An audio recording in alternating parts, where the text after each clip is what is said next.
been President Clinton on this show. He said, I asked him about UFOs and Area 51, and if you looked in, because if I was president, that's the first thing I do. I go right into those files and see what was going on. Right. And he said that he did do that. Yes. And that he didn't find anything. Well, I'm gonna do it again. Yeah, why not? Right? And you know, there's a new name. It's unexplained aerial phenomenon. Unexplained aerial phenomenon, really? Yep, UAP. That's the latest nomenclature. I like the old one. I like UFO. I don't know why. Well, I think we can use them interchangeably, but I would like us to go into those files and hopefully make as much of that public as possible. If there's nothing there, let's tell people there's nothing there. What if there is something there? Well, if there is something there, unless it's a threat to national security, I think we ought to share it with the public. Well, what if the U.S. Navy has finally acknowledged that videos appearing to show UFOs flying through the air are real? They don't call them UFOs, they call them unidentified aerial phenomena. The several videos they're talking about were recorded years ago by fighter pilots. Then in 2017, they were made public by the New York Times. More now from our Randy Kay. Look at this thing. It's rotating. Images of that rotating thing captured by U.S. Navy aircraft, sensors locking in on the target. Commander David Fravor saw it firsthand during a training mission, describing it like a 40-foot-long tic-tac, maneuvering rapidly and changing direction. Any idea what they are, where they're from? No, we don't. We keep an open mind on it. We don't rule anything off, take nothing off the table with this. Our point really is that whatever these things turn out to be, there is a serious defense, national security, and air safety issue here. Yes. Well, so that's kind of the nub of it, and that's where my interest comes from. So why aren't governments encouraging the population to, as they say about terrorism, if you see something, say something, report sightings to the government so we can make sense of this potential threat? Well, they should be, and that's what we certainly did at the Ministry of Defense for many years. We took it very seriously. Our own pilots were seeing these things. We were having radar operators track them. And we knew, again, through intelligence and through open source material, we knew that the Russians and the Chinese and others were working on this too.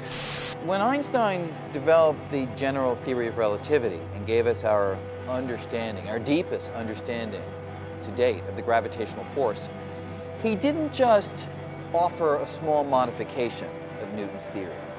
He radically changed our understanding of the gravitational force. And within Einstein's mathematics, you can see that gravity can have two variations.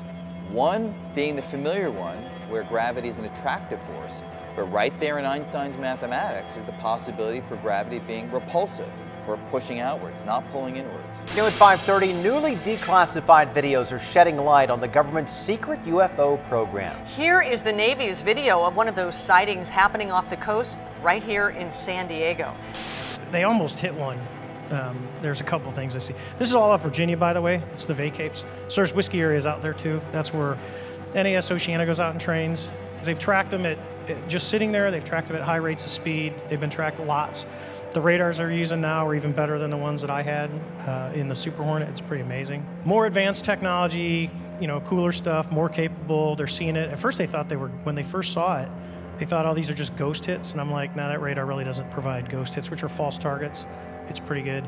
And then someone actually threw their targeting pod out there and there was something there, because you can't hide from the targeting pod if you've got any type of heat signature. And that's what really started this. But they've been seen by many people as far as on the radar.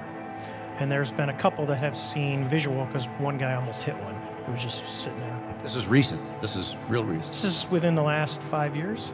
Did they describe these things as conventional aircraft? How did they describe these things they almost hit, Dave? They describe it as, well, the one that almost got hit was like a clear beach ball sphere with a cube inside, so the little apexes of each corner hit the cube. So I don't know if it's like is it a beach ball or is it like a force field? I don't know. There's something around it. This is kind of what's prompting. I think they're getting heat from other avenues of the government because of what happened with our incident. That, hindsight being 20/20, which is how I live my life.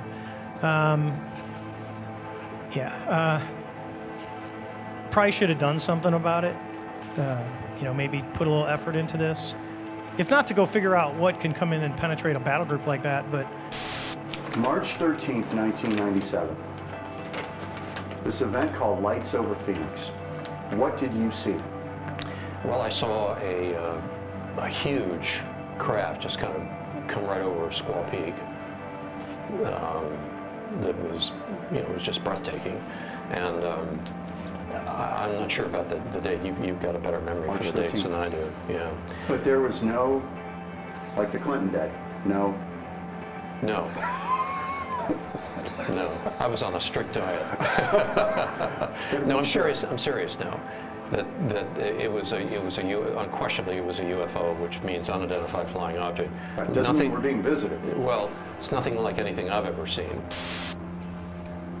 All right, these lights changed the valley forever. They've become known as the Phoenix Lights. On March 13th, 1997, people across the state watched as they passed over Arizona. Some say these lights are proof the truth is really out there. Actually, the people that saw it know that what they saw is real. And we've been looking for a logical explanation. I've been looking personally for the last 18 years. And everybody comes from a different background, a different upbringing, a different belief system. Some people can't deal with this. Some people don't want to, and that's okay. Everyone in their own time. But I did 5 cruises to the Gulf. I started right after Desert Storm. I had an entire squadron. I had 12 airplanes and 330 people. This is mine. This is what we typically flew at night. You can see these little brackets here. November 14th, 2004. It's a clear blue sky. There's no wind. And you see this tic-tac. It's just this white object that's randomly moving around. It makes the hair on the back of your neck stand up a little bit. I remember telling my back seater, I said, dude, I don't know about you, but I'm a little weirded out. It's not a helicopter. It doesn't have rotor wash. There's no propulsion. There's no wings. It rapidly accelerates and disappears. Like, poof, gone. It's the weirdest thing I've ever seen in my life. Thanks a lot for coming on tonight. Tell us what you saw. Well, we had launched on a routine training mission. When we joined up, we were told that the event was going to be canceled and that we had real-world tasking, and we were sent out to the west. Now, take in mind that this has taken place about 100 miles southwest of San Diego, between San Diego and Ensenada, Mexico. Yep. On a clear, perfect day, blue waters. We get out to the spot where they tell us it's at. We start looking around, and both airplanes see a disturbance in the water and a white, 40-foot long, tic-tac shaped object just hovering above the water, going forward, back, left, right. There's no rotor wash, there's no wings, nothing. So as we drive around in a clockwise flow, we get to about the 9 o'clock position, and I said, well, I'm going to go down and check it out, and the other jet is going to stay high. So as we go down, when we get to the 12 o'clock position, it starts to mirror us. So it's in a clockwise flow, and it's on the opposite side of the circle from us. And we continue this. It's in a climb, we're in a descent. We're getting a great look at it. This whole thing takes about probably up to 5 minutes from the time we show up. I get over to the 8 o'clock position. It's at about the 2 o'clock position, and I decide I'm going to go and see what it is, and it's about 2,000 feet below me. And I cut across the circle, and as I get within about a half mile of it, it rapidly accelerates to the south in about 2 seconds and disappears. What would you estimate the speed? Oh, well above supersonic. It like a bullet out of a gun, it took off. So from what you know about aerodynamics, mechanics, physics, should this be possible, what you saw? Not with the technology that we have today. Not at all. Even now, even 13 years later, is there anything that you know of capable of this kind of behavior? No, there's nothing I know of. I mean, when we saw the video with the IR, it has no exhaust, no discernible things of anything form of propulsion. And this thing came from a dead hover over the water, just kind of moving around, to a climb up to about 12,000 feet to rapidly accelerating away in a climb, and in less than 2 seconds it was gone. And you figure you're talking 50 miles of visibility, and you can easily see an object that size easily out to 10 miles, and it just disappeared in seconds. What would be the effects on a human pilot of the G-forces involved in that altitude change? Well, the altitude wouldn't be bad. It would be the acceleration of the object. That's what right. Honestly, I wanted to fly it. Yeah, but, I bet. You know, there's, talking to some physicists, they don't think the human body could handle that kind of force with that acceleration. It doesn't sound like the human body could. So bottom line, what do you think this was? I believe, as do the other folks that were on the flight, that when we visually saw it, that it was something not from this world. A few weeks ago, the Navy admitted for the first time that several UFO videos were real, meaning they show actual area phenomenon that so far the Pentagon cannot explain. Now, a UFO investigations group says they have found materials that could potentially be physical evidence of UFOs. Luis Elizondo is Director of Special Programs at the To the Stars Academy of Arts and Science. He also headed the Pentagon's Office for Investigating UFO Incidents, and it's the star of the History Channel's Unidentified. He joins us tonight. Luis, thanks so much for coming on. So, what is this material, and why could it shed light on the question of what UFOs might be? Sure. Well, our company over the last year and a half has actually obtained quite a bit of material. And let me first preface by saying some of that material, its provenance is frankly hearsay, while other of the provenance of some of this material has been substantiated. And ultimately, we're in the process of analyzing this material at 3 different levels. We're looking at its physical properties, its chemical, or if you will, molecular properties, and then ultimately its atomic properties. And it's really at that point we'll be able to make some sort of definitive conclusion, keeping in mind that we still have to follow the scientific process and methods, and at the same time have peer review. So it's not just as simple as coming out and saying, hey, look what we found. There's a lot of work that still needs to be done. I bet that's right, and of course you'll be challenged, as you ought to be challenged, I think. But quickly sum it up for us. Why do you think this material might be connected to UFOs? Well, without getting into a lot of detail right now, because frankly, it's too speculative for me at this point to say why I think something. At the end of the day, it's going to be what the analysis tells us. And if you have, for example, interesting isotopic ratios that are not normally found, let's say, on this planet, then you have to scratch your head and either A, it's been engineered that way, or B, it came from somewhere else. And ultimately, that's what we're trying to find out. Look, nothing in the sky at all. Then all of a sudden, bam, what is that? Anybody tell me what that is? We're in the middle of the ocean on a ferry. Nothing around. Look, nothing around. No land, no nothing. In New York City, a sighting that had even jaded New Yorkers scratching their heads. A mysterious silver shiny object, or objects it seems, floating in the sky yesterday. You can see all the people that stopped in the street there in their tracks looking at it. Some folks say they saw lights. Others were maybe waiting for little green men to arrive.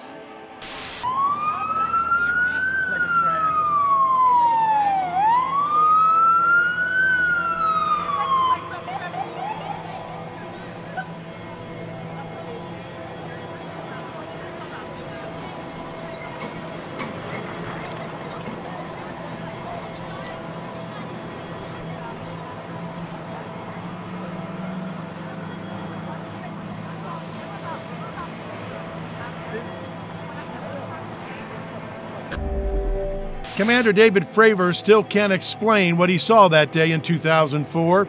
He was flying west of San Diego on a clear day over a smooth ocean. He saw the object, waves breaking over it, something hovering above it. It's randomly moving north, south, east, west, just random, just stopping, going the other direction, like you could do with a helicopter, but a little bit more abrupt. And it looks like a 40-foot long tic-tac with no wings.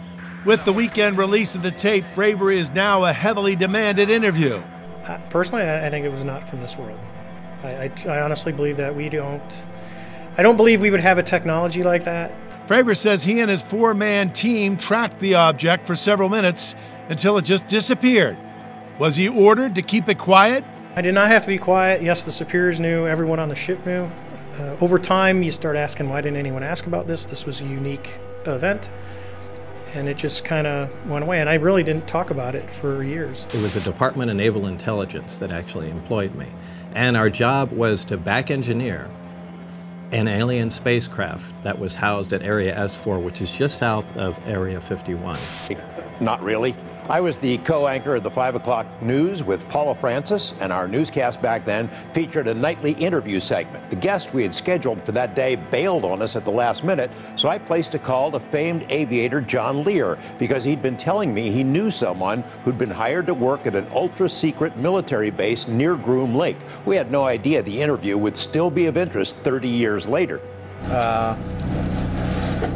There's really no way I can prove it without revealing my identity and getting myself into more trouble than I have already. Exactly what's going on up there? Well, there's several, actually 9 flying saucers, flying discs that are out there of extraterrestrial origin, and they're basically being dismantled. Some are, well, in various stages of completion, built from other parts, and they're being test flown and basically just analyzed. When they told you, here's what we have, what did you think? Well, they didn't say it exactly like that. When I first came in there and saw the craft, I thought, well, this explains all the UFO sightings. This is just an advanced fighter we're working on with an exotic propulsion system, and they've been testing it, and this is what people have been seeing for decades. And, you know, they slowly let me into the project as far as what's going to be going on. I said, well, we have to find out how this works. So you guys didn't build this? No. And that it kind of went on from there. Do you believe Bob all the time? Yeah, 100%. Why would he lie? Well, that's the whole thing people don't understand, you know. You have to get, part of my movie is showing who Bob is, for you to get an understanding, because if you don't know who Bob is, you dehumanize him, and by dehumanizing him, you can dismiss the message. But the moment you get to meet Bob and get to know him, it's really hard not to completely understand that he is telling you exactly the way it went down, no matter if you can accept it or not. Area 51, we did a show from there years ago. You did. In 1994, you did a show out of Rachel, Nevada, outside of Area 51. And the reason you were there at Rachel is because of Bob's story in 1989. That's what made Area 51 this household name that spread everywhere. So thank you for doing that show. It was powerful. Most people on that show, they only knew about it because Bob had said it. So we've come full circle. So now we're at a place where, thank you for doing that. And now we're at a place where we can kind of go deep now. We can go deeper. There's no wiring that connects any of the subcomponents together whatsoever. They just have to be in the immediate vicinity. Yeah, he's shaking his head no in disbelief of the alien technology. Also, the true meaning of a head shake or a head nod can be determined with additional verbal clues and body language signs.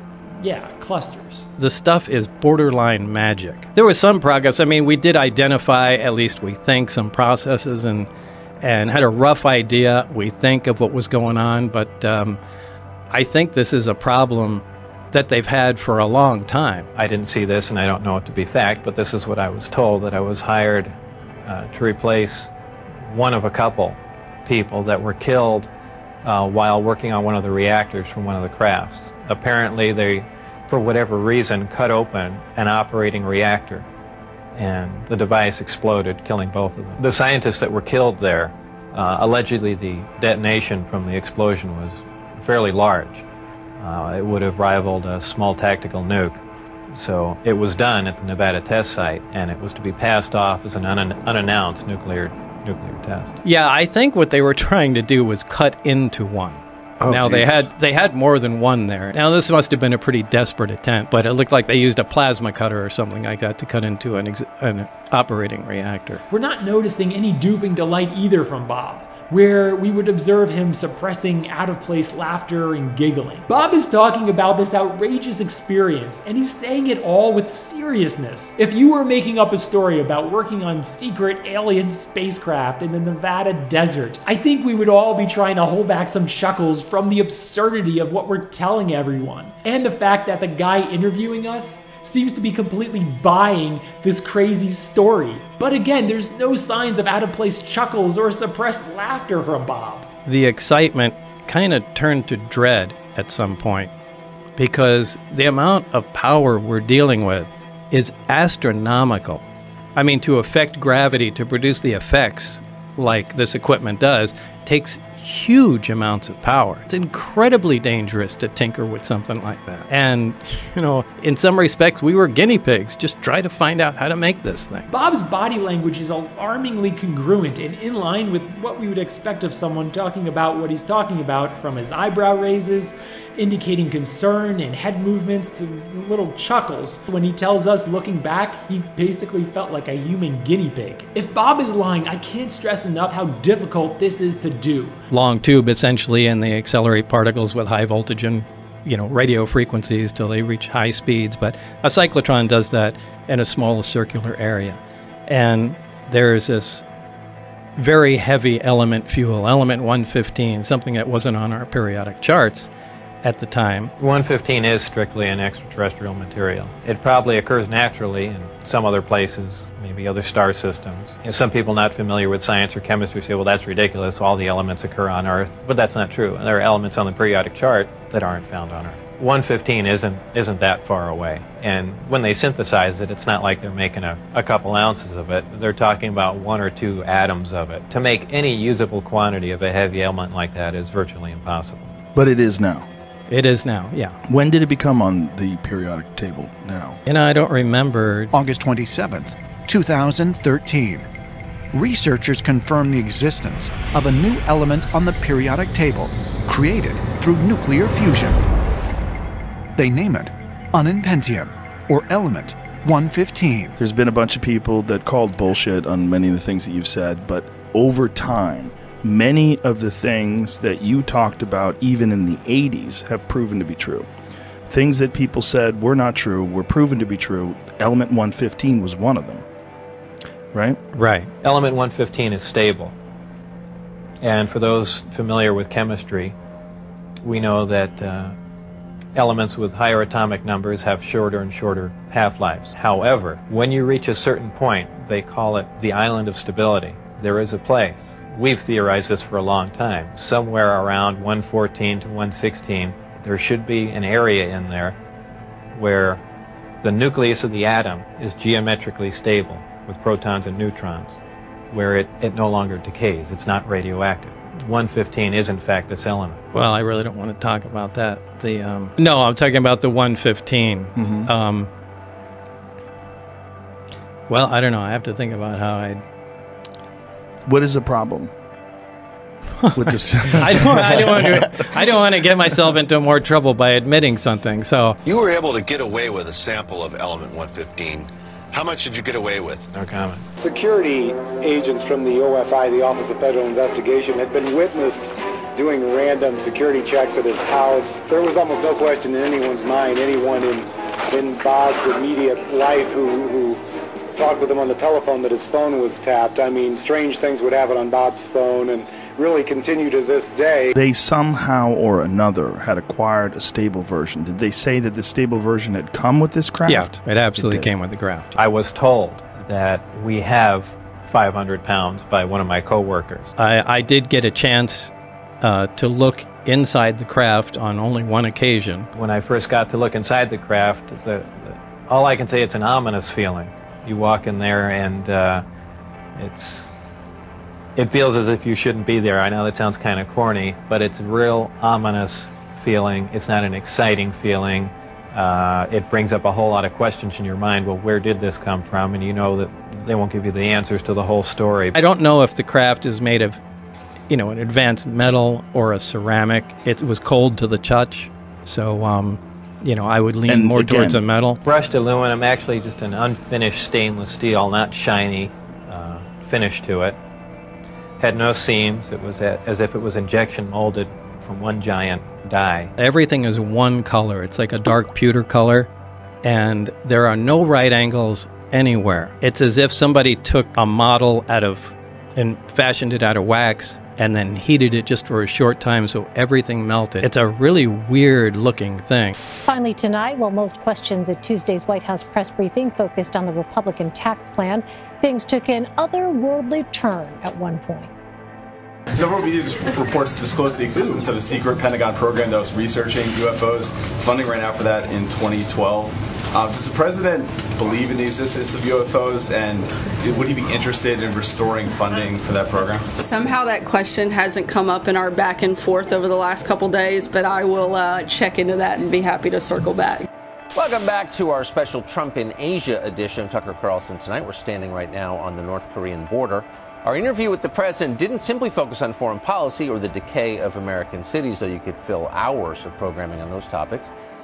The federal government is being increasingly open about its decades-long investigation of UFOs. They have spent millions of dollars, and officials admit now they've seen many things they don't understand. We decided to ask the president about it. Here was his semi-cryptic answer. Watch. You gave an interview the other day in which you said you've been briefed on unidentified flying objects. Are they real? Well, I don't want to really get into it too much, but personally, I tend to doubt it. I mean, you have people that swear by it, right? And pilots have come in and they said, and these are pilots that are not pilots that are into that particular world, but we have had people saying that they've seen things. I'm not a believer, but, you know, I guess anything's possible. We spoke to a government official recently who said the U.S. government had wreckage from a UFO in a facility on an Air Force base. Are you familiar with that? I haven't heard that, no. I haven't heard that. It has not been within government, has not been a big thing, but I've seen it. I've seen it on your show, but I've seen it. I don't assume it's correct, but, you know, I have an open mind, Tucker. No, you do, Mr. President. Thank you for that. Nowadays, you can believe anything, right? Nick Pope is a journalist. He once investigated UFO sightings for the British Ministry of Defense, and he joins us tonight. So, Nick, I thought that was an interesting answer. The president said he had been briefed, quote, I don't want to get into it, but he's skeptical that UFOs are real. What does that add up to, would you say? Well, first of all, I think it's absolutely refreshing to get a straight answer from a president, a sitting president on this, without dodging the question, without making some humorous reference to a science fiction movie. So that was good to hear. I understand the skepticism. I think everyone that started off looking at this within government starts skeptical.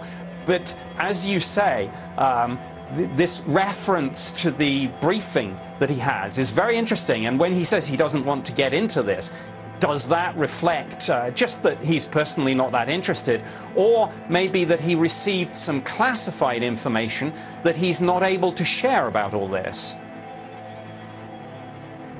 We spoke to a credible, non-crazy U.S. government official who said categorically, flat out, the U.S. government has wreckage from a UFO. Didn't say it was extraterrestrial. It was an unidentified flying object, and the U.S. government has material from that aircraft, whatever it is. That's an amazing claim. How would the president not have heard that, assuming it's true? Well, I think... Yeah, I think that's the big thing, assuming it's true. I mean, I would think that the president has probably asked the chairman of the Joint Chiefs, firstly, is there a threat here to the United States? And secondly, setting that question aside, what are we dealing with? I mean, is this our own tech? Is it Russia? Is it China? Or is it from somewhere further afield? I mean, he will have asked for all information held on this, and will be trying to figure out what to do. I mean, he has said himself, something feels a little bit different about all this, with the US Navy pilots and the radar operators now coming forward. So there is something different and important and big happening. The UFO hair story the Chicago Tribune exclusively broke on New Year's Day is garnering attention around the world. Joining us now to talk about it once again is Tribune transportation writer John Hilkovich, who broke the story. And John, the response has been, well, out of this world, hasn't it? Yes, it has been astronomical, Jim. Every major country, it seems, people have written in, both those who claim they've spotted UFOs during their life, as well as serious researchers. I mean, just the last 2 days, this is my email, and these are the serious emails. You know, the ones from kooks who said they were brought aboard alien spacecraft, I put in a circular file. So it's just a story that has legs, and people are fascinated by the thought, and I think there's some belief that there are advanced life forms that are visiting us here on a regular basis. You've been contacted now in the last few days by several countries, but that also includes serious university researchers here in the U.S. You know, I got to tell you, too, I got a call from my dad in California Monday night, and he's like, what is up with the O'Hare UFO story? I'm like, where did you see that? Where did you read that? Well, it was on Fox Network's Crawl. At the bottom. It's just amazing how much this is garnering. Yeah, it really is, and worldwide attention, as you say, and from people who have made observations themselves, including on November 7th, the date of this incident, additional people both at O'Hare and outside the airport who have either seen this gray disc-shaped metallic object themselves, or they saw that huge hole in the sky that the object created when it vanished. Let's go over that one more time. What did people see when it all of a sudden vanished right through the clouds over the United Terminal? And then how's the FAA been reacting the past few days, too? Any new ground on that? Okay. Well, the object was hovering in a stationary position about 1,500 feet above the United Terminal for some minutes, and then when it left, it just burst through this thick cloud layer, creating a large open space of blue sky on an otherwise overcast day. It took some minutes for that opening to close up when the clouds drifted back together. And it's just extremely unusual, according to the witnesses. I mean, airplanes just don't react like this. They slice through clouds, and they really don't disturb the atmosphere that much, except for the wingtips and such. The FAA is still, pinning this to some kind of weather phenomenon, that some lights from the airport and the overcast skies somehow got together and created this image. But weather experts, astronomy experts, others that I've talked to said that that's bunk. That explanation just doesn't wash. United, on the other hand, after first denying that they got any reports from employees about this sighting, is now saying, yes, indeed, their employees did approach them immediately because of concerns about safety. And to reiterate, John, the witnesses who originally came to you are all seasoned, professional, credible professionals like pilots who saw this. They're pilots, they're senior managers, they're mechanics, and others. So, they are very truthful about what they're saying, and we're trying to locate photographs, if they do exist, of this incident. I think some people still look up, and you can't help but wonder, with all these stars, we know enough to know that they're stars just like the sun, and they've seen the newspaper headlines, they're planets orbiting these stars, and if they're planets, how could you not wonder if there's life? And if there's life, is it intelligent life? And if it's intelligent life, could they be smarter than us? If they're smarter than us, should we be scared of them, or should we, there's a whole... So what's your best guess? My best guess is that the universe is teeming with life. The universe? Well, and our galaxy in particular. Our galaxy is sort of proxy for other galaxies, is teeming with life, but that complex life might be much rarer. Why is that? Well, here's the argument. You have the timeline of the Earth. Earth is born, and this is today. That's 4.5 billion years. Now, put this planet out there, and some planets are born yesterday, some were born at the beginning of the universe. You don't know when in the timeline of a planet you're going to land there. So here's Earth. Throw a dart at the timeline. Most of the time the dart hits Earth, there's only single-celled life. Wow. And so if we are randomly coming upon planets, and Earth is any measure of things... Single-celled life is like an amoeba? Is that what Yeah. We spent 3.5 billion years as single-celled life on Earth. And then we have something called the Cambrian explosion of life, where the chemistry of the atmosphere changed. There's oxygen. Oxygen is like rocket fuel for complex life. And life now has the carte blanche to become complex because the system can support it. And now you get limbs and detectors like eyes and sensors, and it's a stunning development in the fossil record of life on Earth. And so then you'll have complex life. Now ask, so that's a smaller piece of the total timeline. Now you ask, how often would you throw the dart will you find intelligent life? Well, that's this little bit that we define as intelligent. And so if Earth is any measure of anything, throwing darts at planets that we might land on, who is to say that we're going to land right at that moment where what we call intelligence has arisen? All the material in the universe, essentially all the atoms of all elements, came from hydrogen. I mean, all you really need is just atoms of hydrogen to make anything. Once they start collecting together large quantities of them, gravity just begins to push them together. under their own weight. As long as you have enough hydrogen, that'll continue until they finally crush down and ignite and produce a fusion reaction. And that starts a star. Once the star is burning, it begins to produce helium by fusing, so now you have another new element. Well, this continues on until the star burns out, begins to collapse, and when large enough stars finally do, they crush down, produce supernovas, and then produce a whole host of every element on the periodic chart, far beyond what the numbers we're used to, beyond 115.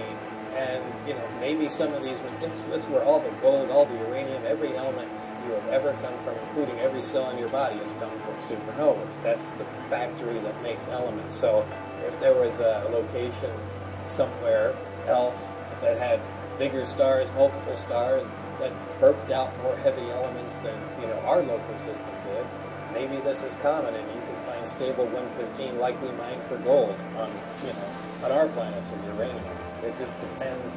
If they were lucky enough to have exotic materials like that, I find that easier to believe than somebody built a machine to manufacture such a difficult material. So it's sort of like a Rorschach test. Aha, they made 115. He was right. It really does exist. Somebody who doesn't want to believe it says 115 doesn't behave anything like Bob Lazar said. He's sitting around in a pile of 500 pounds or something. Right? I mean, it's sort of like that. What is this? Right. You have to, you just have to start accumulating, whether you believe it or not, and I personally, again, I prefer you don't believe it. Yeah, but I mean, Russian scientists, a lot of them came from Germany.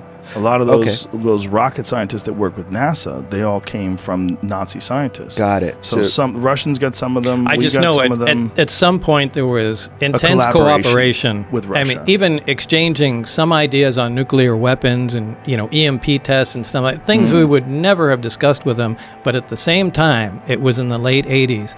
They were involved and actually in the area at S4 with us. So you got to communicate with these guys, or you saw them? No, I knew they were there. Barry would talk about the commies that were there. The commies? Yeah, the commies. And that was back when they were the commies, right? Yeah, it was the Cold they War. were real commies. Isn't that interesting? At some point, it wasn't our group, but at some point, there was a big discovery made. And this did not happen when I was there. It happened in between my trips to there. And after that, apparently, they decided it was just too cool to share with anybody, and the Russians were never allowed back on the base after that. But you don't know what that discovery was? No. Like I said, it wasn't my group. So one of the other groups really found out something. But in typical American fashion, it was, all right, this is ours. You guys get the hell out of here. Was there any inkling that any other government had something similar? No, nothing that I had heard. See, that was the thing that always freaked me out, was why, if something was so superior to human beings, it's almost like visiting an ant colony. Like, why would you go to the queen? I don't give a fuck who the queen is. I'm a human. I'm so superior to you ants. I don't care who you have running your hive. I'm just going to study it. I think it's who got it. Who got it? Look at the, rocket technology in Germany. But they got 9 of them? Yeah, that doesn't make sense to me either. So they were either in the same area, or one had clues to where others were. I mean, I don't know. You have to fill that in there, but you're right. I mean, 9 of them. That's a big dig if it was archaeological. Well, the tic tac just kind of rapidly goes boop and turns. So now it's kind of pointing east-west, and now it mirrors us. So it's above the surface. We're up high. We're coming down. It starts coming up. I'm like, well, this is getting interesting. So we kind of drive all the way around a circle. I'm descending. It's coming up. And I get over to about the 8 o'clock position on the clock. And it's over at about the 2 o'clock position. Well, the quickest way, as we know as kids, to get someone, you can keep going around the circle. Nothing's going to happen. You cut across the circle. So I'm about, I don't know, probably 2,000 to 3,000 feet above it. And I just kind of drop my nose aggressively, and I cut across the circle. And it's coming this way. It's because I'm trying to fly to where it's going to be, because I want to join on it. I want to see how close I can get to it. Right. And as I'm pulling up, it's kind of starting to cross my nose, and it starts to accelerate. And within about less than a second, as I start to pull nose onto it and it crosses right in front of me, it just goes poof, and it's gone. So I call the other airplane, and I said, hey, do you guys see that thing? And they're like, sir, it's gone. We don't see it at all. So I'm like, okay, that's kind of weird. So we don't see it. We're looking. At the same time, I say, hey, let's turn around and let's go back to see what was in the water. You know, was there something there? So we turn around. We're right there. We haven't gone anywhere. It's gone. Water's perfectly. There's no white water, nothing. It's just blue. I'm like, okay. So we turn back around. Now we're heading back out towards the east. And I tell the controller, I said, well, you know, I first said, I'm kind of weirded out. And I told my backseater that. And we start heading back, and the controller on the Princeton comes up and he says, sir, you're not going to believe this, but that thing is back at your cap point. That was our original point where we were going to hold 40 miles south of the ship. So this thing has went from wherever we were at to, you know, about 60 miles in, you know, maybe 30, 40 seconds. It's already over there. And and they didn't track it. It just appeared. It shows back up on their radar and they go, it's here. So we're like, okay. So he picks up a hit on his radar and he goes to lock it up, because I watched all the tapes. He goes to lock it up, and immediately the radar can tell, it gets signals back that it's being jammed. So, and technically jamming is an act of war. It starts jamming the radar, goes into a jam extrapolate, a bunch of stuff happens on the scope. Well, he's smart enough to castle to his targeting pod, and he takes a passive track, and that's the video that you see of the Tic Tac, where it's just sitting in the middle of the screen real quiet. Here we go. Now, explain what are we seeing and why are we seeing it in this this particular Okay, shade? so we'll just kind of go around. So if you look at the OPRs operate in the top left corner. NAR is narrow field of view, which is zoomed in. IR at the top middle, it means it's in infrared mode. So instead of seeing color, you're seeing temperature variations. And these things are extremely sensitive to within like tenths of degrees. They will tell you the difference to color. So it'll go from black to white. So in this case, white is hot. So if you look down in the bottom left corner, it says WHT. That's white. That means white is hot. So the object that you're looking at is hotter than the sky around it. But what you also notice is there's no plumes. Now, if you're looking at an airplane, when you get closer, you'll actually see the exhaust coming out, and there will be a really glowing plume. That's important as we look at the video. And then most of the stuff on here you really don't need to know. What you can look at is the bottom right corner, it says 19,990 and a B. That's the altitude. And if you look up in the little words where it says HDG and then BALT, it's autopilot. So it's on altitude hold. It's just flying for that. So you can go ahead and play the video. And so those two bars next to the white object, that's a passive track. So what he's done is he's commanded the FLIR to track that. So what the system does is it uses, it's actually tracking, it can track pixels, and it's just basically blocked those hot pixels, those white pixels from the black ones. And then you're going to see now, pause it real quick. So up at the top, see it went to a white screen with the black object. This is a black and white TV mode. And if you look at the top, it says TV. So narrow in TV mode is actually, you can get closer than narrow in IR. It's literally narrow in IR is about medium in TV mode. So you can get closer with the TV mode. So as you look at it now, in this case, you would actually start to see stuff going on. And even in TV mode, because you get exhaust, you know, the black exhaust that comes out, you'll usually be able to see kind of some of that coming out of the back, and you don't see anything. This thing's just sitting there. And if you look at the top where it says 3 right, that's the pod is looking 3 degrees right of the nose of the airplane, right? So he's just flying along. The bottom numbers, don't worry, those are time. So it's 41:56. So go ahead and hit play. And what he's doing is Chad's going through all the different modes because he's like, oh, I got it. And he's going to try and see the best video that he can get. Now, there's rumors that this video is like 10 minutes long. No, what you're looking at is the entire video. Now, notice where it says 99.9. So hit pause real quick. What that means is while he's got the pod, the targeting pod, because that's his primary sensor right now, the radar is still trying to look at this object and trying to range it, and the radar can't get ranging on it. So the object is doing something to say, I'm not giving you back, because it's just a Doppler radar, just like a police radar is a Doppler. It's trying to get a ranging on you, and it can't do it. So when it says 99.9, the radar cannot see this object right now. It's not allowing it to get ranging. And I think that's super important, Dave, the way he explained it to me. Active jamming compared to passive jamming. This is a technology that is actively jamming this system. Rather than something like stealth aircraft, which is the shape and the texture of the... Yeah, it's... Because everyone thinks stealth is invisible. It's not. It's a technology to basically make it harder for radars to see you. You know, and that's the whole thing. You know, if you look at, you know, airplanes that are nose on are harder to see than airplanes at the sides. Kind of like, think of a barn door. If you're looking at the whole barn door, it's really easy to see. If I turn the barn door sideways where it's really thin, it's going to be a lot harder for you to see it. Got it. So that's the easiest, most basic way to look at this. So keep going. You can play again. And you can look, the airplane is still sitting at 20,000 feet. It's doing 250 knots. He's going to go through different modes and try and lock it. And it's just kind of sitting, and all of a sudden, as the video goes on, I think it's a minute and a half long. See, it's going to try and reacquire. It recenters the pod, so it's slowly drifting to the left. The Hornet is still going the same heading, just kind of hanging out, and they're just filming this thing. And then when they get close, it's going to zing off the left-hand side. When you see it on a full, because this, you think digital, you'd be able to get a one-for-one copy. Unlike, when you copy your album to a cassette, you lose a little quality. Well, you still do in digital world, and off it goes to the left. And that's pretty fast to leave that field of view. When we have big monitors that we look at these when they come back, so we're looking at the original tapes. So play the end of that again, please, Jamie. So when it's taking off, how fast, when it just sort of like leaves the field of view and takes off to the left, how fast is that going? I would say pretty fast. It's an estimate. If we had ranging, you could obviously do the triangle and go, hey, because we know how big the field of view is. But for something to leave the field of view that fast with the pod just staring is pretty fast. I mean, it's like out of here. Like nothing that we have? No, because we can't. I don't care what airplane it is. So let's just use the F-22 Raptor. That's probably one of the. It's probably the best airplane in the world right now, performance-wise. It can't take off like that, especially if it's a hover. I mean, you're talking something that's just sitting in space in the wind, and then it just all of a sudden accelerates. Airplanes don't work that way. And it's not leaving any exhaust plume. No, notice there's none. And when you go back to the IR at the end. Even in the IR, you don't. Yeah, see, there's IR zoomed in, and there's no. You would see a plume if that was an airplane. It's creepy how it takes off. Yeah. With active jamming, it's intelligently controlled. There's no rotors, there's no plumes, there's no exhaust, there's no tail fin, there's no tail number. This thing goes from a standstill, takes off. It's a propulsion system we don't have in our inventory, and no other nation does. That's how it's understood by the government.